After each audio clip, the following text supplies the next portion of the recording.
तो last episode में हमने देखा था कि डीमंस ने अपने अटैक को तेज कर दिया था और वो छेओ पास पर काफी तेजी से अटैक कर रहे होते हैं और वो युलोंग पास पर खास करके अटैक कर रहे होते हैं और वो युलोंग पास के अंदर तक घुस चुके थे और सिटी पर भी अटैक कर रहे थे, जहाँ पर हमें दो डीमन गॉड को दिखाया जाता है जो कि वहाँ पर आ चुके थे और वो कहते हैं कि हम पूरे युलोंग पास पर कब्जा कर लेंगे। पर तभी हाओचेन अपने साथियों के साथ में वहाँ पर आ चुका था, जहाँ पर हमने देखा था कि उन्होंने फैंटेसी केव के अंदर से काफी ज्यादा पावरफुल टेक्निक सीखी होती है और वो तीनों एक दूसरे का साथ देते हुए उन दोनों डीमन गॉड को मार देते हैं। साथ ही हमें यह भी पता चला था कि ऑस्टिन ग्रिफिन के 72 डीमन पिलर के डिस्ट्रॉय करने की वजह से डीमंस का जो फॉर्मेशन था वो कमजोर हो चुका था। साथ ही डीमंस की भी पावर कम होती जा रही थी, जिसकी वजह से डीमन गॉड काफी परेशान हो चुका था और वो वसाक और अगाडिस को अपने पास में बुलाया था और वो उन दोनों से कहता है कि हमें किसी भी हालत में स्नेक डीमन गॉड के पिलर को दोबारा से बनाना होगा, क्योंकि अगर ऐसा ही चलता रहा तो बहुत ही जल्दी हम सभी की पावर काफी ज्यादा कम हो जाएगी। अगर हमें अपने पावर को मेंटेन रखना है तो हमें इस फॉर्मेशन को कंप्लीट करना होगा, जो कि सिर्फ 72 डीमन पिलर के द्वारा ही कंप्लीट किया जा सकता है। और साथ ही लास्ट में हमने ये भी देखा था कि जो हाओचेन था वो एक टेस्ट को देने के लिए जा चुका था और यहीं पे पिछला एपिसोड खत्म हुआ था। तो चलिए इस एपिसोड को एक्सप्लेन करना स्टार्ट करते हैं। एपिसोड की स्टार्टिंग में हमें हाओचेन को दिखाया जाता है जो कि अपने सामने के नजारे को देखकर काफी हैरान हो चुका था, क्योंकि उसके सामने जो बंदा आ रहा था उसकी पावर काफी ज्यादा होती है, जिसके पावर को हाओचेन भी नहीं सह पा रहा था और वो कहता है कि ये पावर कितनी ज्यादा टेरिफाइंग है। और इसके बाद वो कहने लगता है कि आखिर ये बंदा कितना ज्यादा पावरफुल होगा। वहीं पर हमें हाओचेन को दिखाया जाता है जो कि इन सभी बातों के बारे में सोच ही रहा था, पर तभी वहाँ पर वो बंदा आ चुका था। अब उस बंदे को देखकर वो काफी हैरान हो जाता है, क्योंकि उस बंदे ने मिथिल आर्मर से भी काफी ज्यादा रेयर आर्मर को पहना होता है,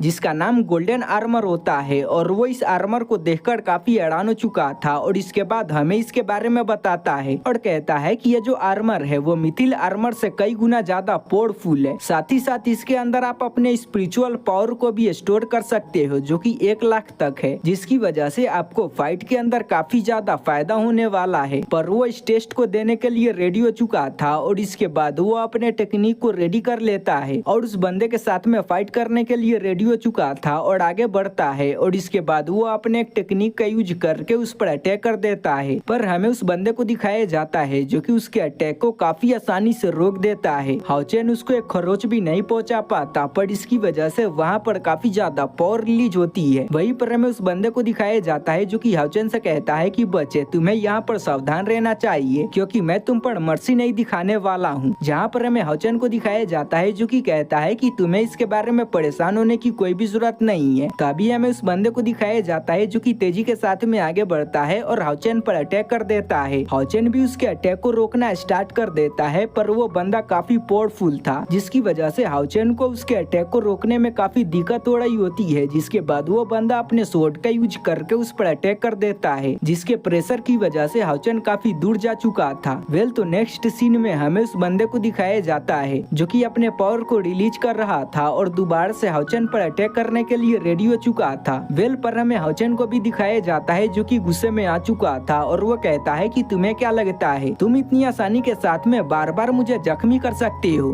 और इसके बाद वो अपने एक बहुत ही पावरफुल अटैक को रेडी करना स्टार्ट कर देता है, जिसकी वजह से वहाँ पर काफी ज्यादा पावर रिलीज होना स्टार्ट हो जाती है। वैसे तो हमें इस टेक्निक के बारे में नहीं बताया जाता, पर यह टेक्निक काफी ज्यादा पावरफुल था, जिसकी वजह से वहाँ पर काफी ज्यादा पावर रिलीज होती है, जिसके बारे में आसपास के सारे बंदों को भी पता चल चुका था। साथ ही हाओचेन के पावर की वजह से एटमॉस्फेयर भी बदल चुका था। वेल इसी के साथ में यह सीन यहीं पे कट चुका था। वेल तो नेक्स्ट सीन में हमें हाओचेन को दिखाया जाता है जो कि प्लाडीन के सामने था। साथ ही हमें वहाँ पर काफी सारे नाइट्स को भी दिखाया जाता है, जहाँ पर हमें प्लाडीन को दिखाया जाता है जो कि हाओचेन को आगे बुलाते हैं और इसके बाद वो कहते हैं कि जब से तुम फैंटेसी पैराडाइज से वापस आए हो तुम्हारी पावर काफी ज्यादा बढ़ चुकी है, यहाँ तक कि लेवल 8 का एडवांस लेवल का बंदा भी तुम्हारा सामना नहीं कर सकता है। और इसके बाद वो अपने पास एक टोकन को निकालते हैं और इसके बाद वो कहते हैं कि आज के बाद से तुम्हें नाइट टेम्पल का कार्यकर्ता प्लाडीन बनाया जाता है, जहाँ पर हमें हाओचेन को दिखाया जाता है जो कि इस चीज को एक्सेप्ट कर लेता है और इसके बाद वो इस ऑर्डर को सामने करता है, जिसकी वजह से वहाँ पर काफी ज्यादा पावर रिलीज होती है और जो भी नाइट थे वो सभी हाओचेन के सामने झुक जाते हैं। प्लाडीन हाउचेन से कहते हैं कि तुम्हें बाकी टेम्पल्स पर जाना होगा और उन सभी की मदद करनी होगी डीमन से निपटने में। हाउचेन भी उसके बात को मान चुका था और ये एपिसोड यहीं पे खत्म हो जाता है। वेल गाइस, ये ट्रेलर का एक्सप्लेनेशन था, आप सभी थोड़ा समझो। और चलिए आगे आने वाले एपिसोड में क्या होने वाला है थोड़ा सा मैं आप सभी को बता देता हूँ। वेल तो जो हाउचेन है वो धीरे धीरे करके सारे टेम्पल्स पर जाएगा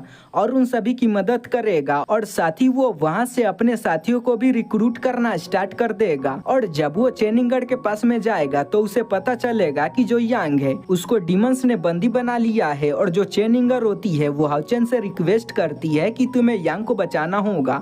हाउचेन को भी मजबूरन उसके बात को मानना पड़ेगा, जिसके बाद ये सभी दोबारा से डीमन के टेरिटरी के अंदर घुस जाएंगे। हाँ गाइस, अभी के टाइम में जो भी डीमंस है वो हाउचेन के पीछे पड़े हुए हैं और मूर्ख हाउचेन दोबारा से डीमन के टेरिटरी के अंदर जाने वाला है।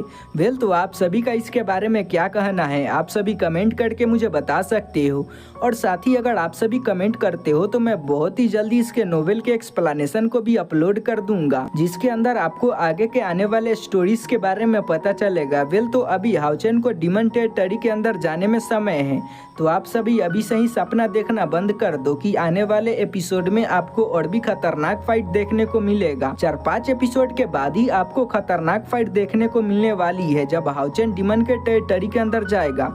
वेल उससे पहले भी आपको फाइट्स देखने को मिलेंगे, पर आप सभी तो जानते ही होंगे कि जब हाउचेन डीमन के टेरिटरी के अंदर जाता है तभी हमें खतरनाक फाइट देखने को मिलता है। और हाँ गाइस, मैं आप सभी को बताना चाहता हूँ कि मैंने अपने चैनल पर 2 न्यू एनिमे को स्टार्ट किया है, तो आप सभी जाकर थोड़ा सा उसे सपोर्ट दिखाओ। मैं उसके लिंक को डिस्क्रिप्शन में दे दूंगा। और साथ ही गाइस, उसके जो भी सेकंड पार्ट्स है मैं उस पर काम कर रहा हूँ और बहुत ही जल्दी उसे अपलोड कर दूंगा, तो आप सभी को परेशान होने की कोई भी जरूरत नहीं है, क्योंकि करंट सीरीज के साथ में दूसरे सीरीज को भी कंटिन्यू करना थोड़ा सा मुश्किल होता है। पर आप सभी को परेशान होने की कोई भी जरूरत नहीं है, मैं बहुत ही जल्दी उन दोनों सीरीज के सेकंड पार्ट को एक्सप्लेन करके अपलोड कर दूंगा। तो चलिए मिलते हैं इसके नोवेल के एक्सप्लेनेशन के साथ में।